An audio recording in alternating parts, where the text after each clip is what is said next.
ವರದರಾಜಸ್ವಾಮಿ ದೇಗುಲದಲ್ಲಿ ಮಹಾ ಸುದರ್ಶನ ಹೋಮ, ವಿಶೇಷ ಪೂಜೆ, ಹರಿದು ಬಂದ ಭಕ್ತ ಸಾಗರ. ನಗರದ ಅಮ್ಮವಾರಿಪೇಟೆಯ ಇತಿಹಾಸ ಪ್ರಸಿದ್ಧ ವರದರಾಜಸ್ವಾಮಿ ದೇವಾಲಯದ 409ನೇ ವಾರ್ಷಿಕೋತ್ಸವದ ಅಂಗವಾಗಿ ಶುಕ್ರವಾರ ಮಹಾಭಿಷೇಕ, ಮಹಾಸುದರ್ಶನ ಹೋಮ, ಕಲ್ಯಾಣೋತ್ಸವ ಹಾಗೂ ಗರುಡೋತ್ಸವವು ಶ್ರದ್ಧಾಭಕ್ತಿಗಳಿಂದ ಯಶಸ್ವಿಯಾಗಿ ಜರುಗಿತು. ಬೆಳಗ್ಗೆ 6:30ಕ್ಕೆ ಮಹಾಭಿಷೇಕ, 8:30ಕ್ಕೆ ಸುದರ್ಶನ ಹೋಮ ಮತ್ತು 10:30ಕ್ಕೆ ಕಲ್ಯಾಣೋತ್ಸವ ನಡೆಯಿತು. ಸಂಜೆ 6:30ಕ್ಕೆ ಗರುಡ ವಾಹನೋತ್ಸವ, ರಾತ್ರಿ 8 ಗಂಟೆಗೆ ಶಯನೋತ್ಸವ ವಿಜೃಂಭಣೆಯಿಂದ ಜರುಗಿತು. ಸಾವಿರಾರು ಭಕ್ತರು ಕಲ್ಯಾಣೋತ್ಸವದಲ್ಲಿ ಪಾಲ್ಗೊಂಡು ದೇವರ ದರ್ಶನ ಪಡೆದರು. ಗರುಡ ವಾಹನೋತ್ಸವವು ನಗರದ ಪ್ರಮುಖ ಬೀದಿಗಳಲ್ಲಿ ಸಂಚರಿಸಿತು. ತಮ್ಮ ಮನೆ ಮುಂದೆ ಭಕ್ತಾದಿಗಳು ಪೂಜೆ ಸಲ್ಲಿಸಿ ದೇವರ ಕೃಪೆಗೆ ಪಾತ್ರರಾದರು. ಪ್ರಧಾನ ಅರ್ಚಕರಾದ ಮುರಳಿ ರಾಮಾನುಜಂ ಮಾತನಾಡಿ, ಇತಿಹಾಸ ಪ್ರಸಿದ್ಧ ವರದರಾಜಸ್ವಾಮಿ ದೇವಾಲಯದ 409ನೇ ವಾರ್ಷಿಕೋತ್ಸವದ ಪ್ರಯುಕ್ತ ವಿಶೇಷ ಪೂಜಾ ಕೈಂಕರ್ಯಗಳು ನಡೆಸಲಾಯಿತು ಎಂದರು. ಸಕಲ ಜೀವರಾಶಿಗಳಿಗೂ ಒಳ್ಳೆಯದಾಗಲಿ, ಕಾಲಕಾಲಕ್ಕೆ ಮಳೆಯಾಗಿ ಬೆಳೆ ಬೆಳೆದು ಜಗತ್ತು ಸುಭಿಕ್ಷವಾಗಿರಲಿ ಎಂದು ದೇವರಲ್ಲಿ ಪ್ರಾರ್ಥಿಸಿದ್ರು. ಇಡೀ ದಿನ ದೇವಾಲಯಕ್ಕೆ ಬರುವ ಸಾವಿರಾರು ಭಕ್ತರಿಗೆ ಅವಲಕ್ಕಿ, ಚಿತ್ರಾನ್ನ, ಪುಳಿಯೋಗರೆ, ಮೊಸರನ್ನ ಹಾಗೂ ಪೊಂಗಲ್ ಪ್ರಸಾದದ ವ್ಯವಸ್ಥೆಯನ್ನ ಮಾಡಿರುವುದಾಗಿ ತಿಳಿಸಿದ್ರು. ದೇವಾಲಯ ಅರ್ಚಕ ರಾಘವೇಂದ್ರ ಮತ್ತಿತರರು ಪೂಜೆ ಸಲ್ಲಿಸಿದ್ರು. ವರದಿ ಅಂಚೆ ವಿಜಯ್.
ಶ್ರೀಮನ್ನಾರಾಯಣ ಶ್ರೀಮತೆ ರಾಮಾನುಜಾಯ ನಮಃ.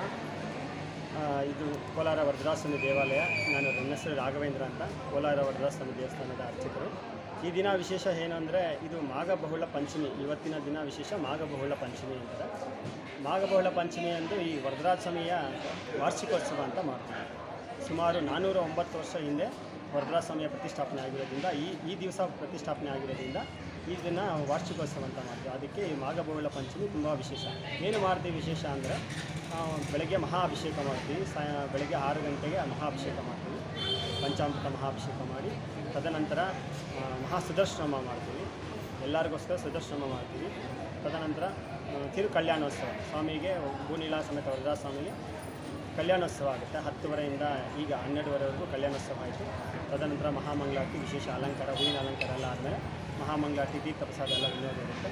ಇದಕ್ಕೆ ಸುಮಾರು ಸಾವಿರಾರು ಜನ ಭಕ್ತರು ಬರ್ತಾರೆ ಪ್ರತಿ ಸಲ. ಇದು ವರ್ಷ ಮಾಡೋದ್ರಿಂದ ಎಲ್ಲರಿಗೂ ಗೊತ್ತು. ಕೋಲಾರ ನಗರದ ಎಲ್ಲ ಸಮಸ್ತ ಭಕ್ತರು ಈ ದೇವಸ್ಥಾನಕ್ಕೆ ಬಂದು ಎಲ್ಲ ಸೇವೆಯಲ್ಲೂ ಪಾಲ್ಗೊಂಡು ಚರಿತ ಸ್ವಾಮಿ ಕೃಪೆಗೆ ಪಾತ್ರರಾಗ್ತಾರೆ. ಹಾಗೆಯೇ ಸಾಯಂಕಾಲ ಕಲ್ಯಾಣೋತ್ಸವ ಆದಮೇಲೆ ಸಾಯಂಕಾಲ 6:00ವರೆಗೆ ಗರುಡ ಸೇವೆ ಇದೆ. ಇದು ತುಂಬ ವಿಶೇಷ ಈ ದೇವಸ್ಥಾನದಲ್ಲಿ.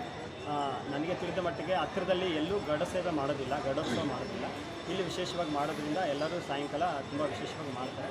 ತಿರುಮಲಲ್ಲಿ ಹೇಗಿರುತ್ತೋ ಸೇಮ್ ಅದೇ ಥರ ಇರುತ್ತೆ ಇಲ್ಲಿನೂ.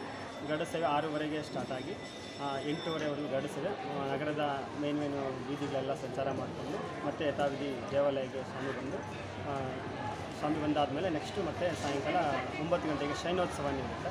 ಶಯನೋತ್ಸವ ಆದಮೇಲೆ ಮತ್ತೆ ಮಹಾಮಂಗಳಾರತಿ, ತೀರ್ಥ ಪ್ರಸಾದ ಕೊಟ್ಟು ಮಹಾಮಂಗಳಾರತಿ ಕೊಟ್ಟು ಎಲ್ಲರೂ ಹೋಗ್ತಾರೆ. ಹೀಗಾಗಿ ತುಂಬ ವಿಶೇಷ ಆಗಿರೋದ್ರಿಂದ ಸುಮಾರು ಸಾವಿರ ಜನ ಬಂದು ಭಕ್ತರು ದೇವರ ಕೃಪೆಗೆ ಪಾತ್ರ.